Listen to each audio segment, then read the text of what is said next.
Welcome to Life Stories, where we explore tales that inspire, move, and remind us of the power of human connection. Today, we bring you the heartwarming journey of Emma, a nurse whose simple act of kindness set off a chain of events that changed not only her life but the lives of countless others. From a moment of compassion at a hospital pharmacy to leading a program that transforms lives, Emma's story is one of resilience, empathy, and the profound impact of doing what's right. Subscribe to Life Stories to begin today's journey of hope and inspiration. Emma was the kind of person whose heart always had room for others. She worked as a nurse at a busy hospital in Chicago, where life was often a blur of rushing hallways, bustling patients, and endless demands. It was not just a job for her, it was a calling.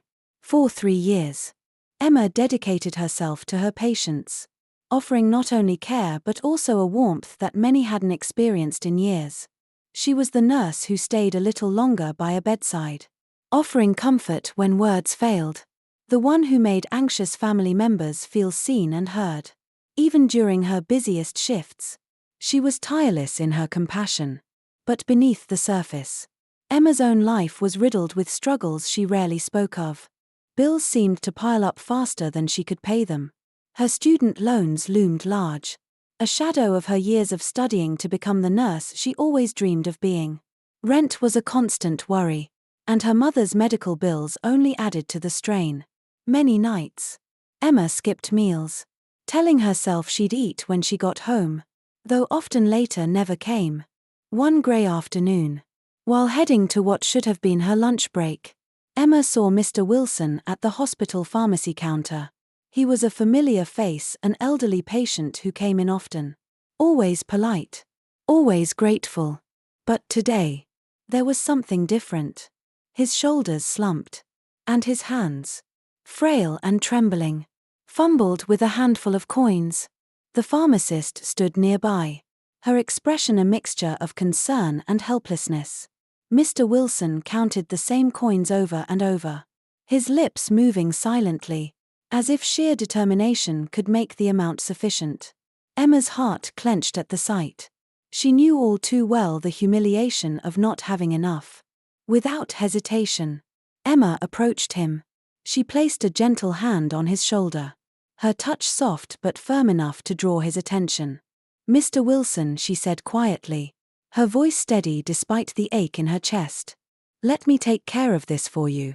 He turned to her, his eyes wide with a mixture of surprise and embarrassment. "Oh, no dear," he stammered. "I couldn't let you do that. I don't want to be a burden." But Emma wouldn't take no for an answer. She smiled, a small, reassuring curve of her lips, and reached into her wallet. She paid for his medication, her movements quick and determined, as though to minimize his discomfort. "Please, think nothing of it," she said gently. "You've taken care of so many people in your life. Let someone take care of you for a change." Mr. Wilson's voice wavered with gratitude as he thanked her, his eyes misty. For Emma, it felt like a small act, one that wouldn't change her own circumstances but might make his day just a little easier. She watched him shuffle away, the bag of medication clutched tightly in his hand, and for a brief moment, she felt a sense of peace. But life, as it often does, had other plans. 20 minutes later, Emma was called into her manager's office. Her heart sank as she entered the room, her mind racing with possibilities. The manager's face was stern, his lips pressed into a thin line that offered no warmth. "Emma," he began without preamble, "I understand you used your own money to pay for a patient's medication." She nodded, unsure of what to say. Her instinct had been to help, not to worry about hospital policy. "We can't have this kind of behavior here," he continued, his voice cold and detached. "This is a business, not a charity. Actions like this reflect poorly on the hospital and undermine our policies." Emma stared at him, stunned. Her stomach churned as the weight of his words sank in. Before she could even respond, he handed her a termination letter, his expression unyielding. Her world seemed to tilt. How would she pay her rent? What would she tell her mother? The magnitude of her situation loomed over her. And for a moment, she couldn't breathe. As she stood there, clutching the letter with trembling hands, the door to the office opened. Emma turned, her breath hitching as a tall figure stepped inside. It was Mr. Anderson, the hospital's owner, a man she had only ever seen from a distance. His presence was commanding, his tailored suit and confident demeanor making the small office feel even smaller. Mr. Anderson's gaze was steady as he looked at Emma, then at her manager. "What's going on here?" he asked, his voice calm but carrying an undercurrent of authority. The manager straightened immediately, his tone shifting to one of deference. "Mr. Anderson, we were just addressing an issue with one of our nurses. She overstepped by covering a patient's expenses out of pocket, which is against hospital policy." Emma felt a flush of shame rise to her cheeks. But Mr. Anderson's gaze didn't waver. He turned to her, his expression softening slightly. "Why did you do it?" he asked, his voice quieter now, inviting honesty. Emma swallowed hard, her voice barely above a whisper. "Mr. Wilson didn't have enough to pay. He has no one to help him. I couldn't just stand by and do nothing." Mr. Anderson studied her for a moment, and in his eyes, she saw something unexpected: understanding. He nodded slowly before turning back to the manager. "Kindness and empathy are not weaknesses," he said firmly. "They are the foundation of what we do. If our policies don't reflect that, then perhaps it's time we reevaluate them." Emma's chest tightened with emotion. For the first time in what felt like hours, hope flickered within her. Emma stood frozen, clutching the termination letter as if it might suddenly burst into flames. Mr. Anderson's words echoed in her mind, a strange mixture of validation and disbelief swirling within her. Had she really heard him defend her? The manager looked visibly uncomfortable, his previously stern demeanor crumbling under the weight of Mr. Anderson's calm but pointed remarks. "Mr. Anderson," the manager began, his voice faltering, "I only meant to uphold our rules. Allowing such behavior could set a precedent." Mr. Anderson raised a hand, his gesture quiet but commanding. "Rules are important, but they are meant to guide us, not to strip us of our humanity," he said.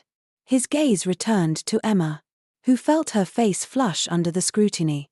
What Emma demonstrated wasn't defiance, it was compassion. And that's something we cannot afford to lose in this profession. Emma's throat tightened.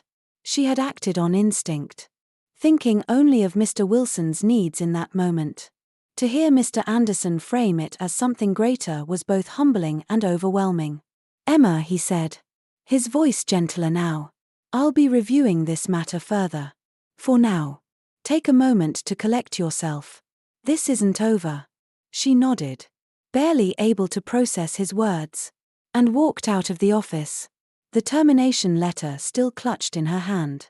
Her footsteps felt heavy as she made her way through the hallways, the familiar sights of the hospital blurring together. The relief she felt at Mr. Anderson's intervention was tempered by the uncertainty of what came next. When Emma reached the small break room, she sank into a chair and let out a shaky breath. The adrenaline was fading, leaving her exhausted and raw. Her mind churned with questions. Would Mr. Anderson's words change anything? Or was this just a temporary reprieve before the inevitable? As she sat there, her phone buzzed with a message. It was from an unknown number, but the sender identified themselves as Mr. Anderson's assistant. The message was brief: "Mr. Anderson would like to meet with you tomorrow at noon. Please confirm your availability." Emma stared at the screen, her emotions teetering between apprehension and cautious hope. She quickly typed a reply, her fingers trembling slightly. "I'll be there." That evening, Emma returned to the small apartment she shared with her mother. The familiar smell of lavender greeted her as she stepped inside, a small comfort amidst the chaos of her day. Her mother, seated in her usual spot by the window, looked up and smiled. "How was work, sweetheart?" her mother asked, her voice warm but tinged with weariness. Emma hesitated, unsure of how much to share. It was eventful, she said carefully, sitting down across from her. Her mother's brow furrowed. You look like you've been through the ringer. What happened? Taking a deep breath, Emma recounted the day's events, sparing no details. She told her mother about Mr. Wilson, the manager's reaction, and Mr. Anderson's unexpected defense. As she spoke, her mother listened intently, her hands folded neatly in her lap. When Emma finished, her mother reached out and took her hand. You did the right thing, Emma, she said firmly. No matter what happens, don't ever doubt that. You gave that man hope when he needed it most. Emma felt her eyes sting with tears. Her mother had always been her anchor, her unwavering source of strength. Hearing those words from her now was like a balm for her frayed nerves. Thank you, Mom, she said softly, squeezing her mother's hand. That night, sleep came fitfully. Emma's mind raced with possibilities, each one more daunting than the last. But as the first light of dawn crept through the window, she resolved to face whatever came next with the same conviction that had guided her to help Mr. Wilson. The next day, Emma arrived at the hospital just before noon. She felt out of place as she walked through the halls, her usual sense of purpose replaced by a lingering uncertainty. When she reached Mr. Anderson's office, his assistant greeted her with a polite smile and ushered her inside. Mr. Anderson was seated behind a large mahogany desk, the morning light streaming through the windows behind him. He looked up as she entered, his expression calm but serious. Emma, he said, gesturing for her to sit. Thank you for coming. She nodded, taking the seat across from him. Her heart pounded as she waited for him to speak, the silence stretching just long enough to heighten her anticipation. I've been thinking a lot about what happened yesterday, he began, his tone measured. Your actions may not have followed protocol, but they revealed something important, something this hospital, and frankly the world, needs more of. Emma's breath caught. She didn't dare interrupt. Hanging on his every word, Emma sat across from Mr. Anderson, her heart pounding as his words hung in the air. She wanted to respond, but she wasn't sure if anything she said could capture the storm of emotions swirling inside her. Mr. Anderson leaned forward slightly, resting his hands on the desk. This hospital has policies, he continued, his voice calm but firm.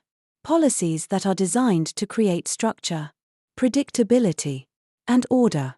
But what I saw in your actions yesterday reminded me of something far more essential. Rules should never come at the expense of humanity. Emma blinked, her throat tightening with emotion. For a moment, she felt seen not just as a nurse but as a person who had acted out of compassion when it mattered most. He gave her a small, thoughtful smile. Tell me, Emma, he said, his tone softening. What made you step in to help Mr. Wilson? She took a deep breath, her hands clasped tightly in her lap. He reminded me of my own struggles, she admitted, her voice trembling. I know what it feels like to be overwhelmed, to wonder if you'll have enough to make it through the month. I couldn't stand by and watch him suffer when I could do something, no matter how small. Mr. Anderson nodded slowly, his expression one of quiet understanding. Empathy, he said. That's a quality that can't be taught. But it's one of the most important traits a caregiver can have. You acted on that instinct. And I believe it's something we need to nurture, not punish. Emma felt a flicker of hope, though she didn't dare let it grow just yet. The memory of her manager's harsh words was still fresh, and the weight of the termination letter in her bag was a constant reminder of how precarious her situation was. After a brief pause, Mr. Anderson continued, Emma, I'm not just here to reverse your termination. I'm here to propose something more, something that could allow your compassion to reach even further. Her breath hitched. What do you mean? She asked hesitantly. He reached into a drawer and pulled out a folder, sliding it across the desk toward her. This hospital has long struggled with how to address the financial burdens faced by many of our patients. We've talked about assistance programs, but nothing ever came to fruition. After what I saw yesterday, I believe you're the person to make it happen. Emma's eyes widened as she opened the folder. Inside were detailed outlines of a program aimed at helping patients who couldn't afford their medical expenses. Resources, partnerships, and potential funding sources were listed in meticulous detail. But it was clear the initiative lacked a leader. I want you to oversee this program, Mr. Anderson said, his tone resolute. Your heart and your first-hand understanding of these struggles make you the perfect person for the role. You'll have the resources and support you need to build something truly meaningful. Emma stared at him, her mind reeling. Just 24 hours ago, she had been fired, unsure how she would pay her rent or care for her mother. Now, she was being offered a chance to not only keep her job but to create something that could change lives. I don't know what to say, she stammered, her voice thick with emotion. Say yes, he said simply, a small smile playing at the corners of his mouth. I believe in you, Emma. I believe in what you can accomplish.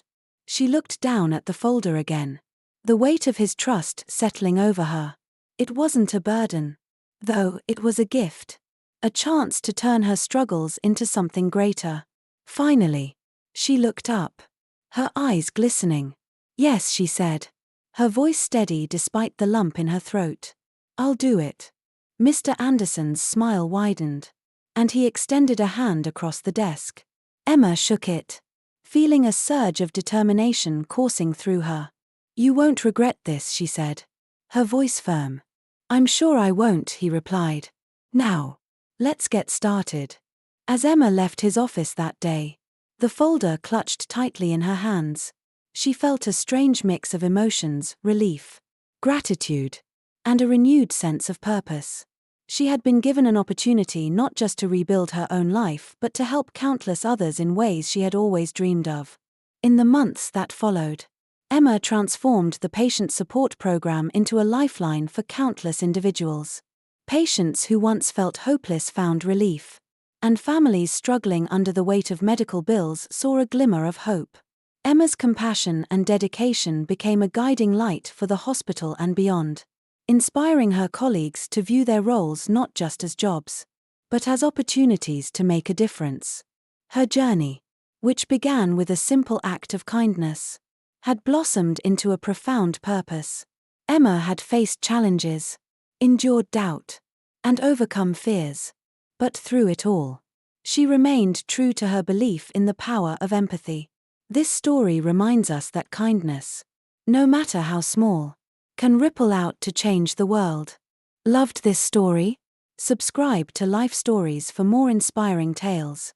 And don't forget to share how this story touched you in the comment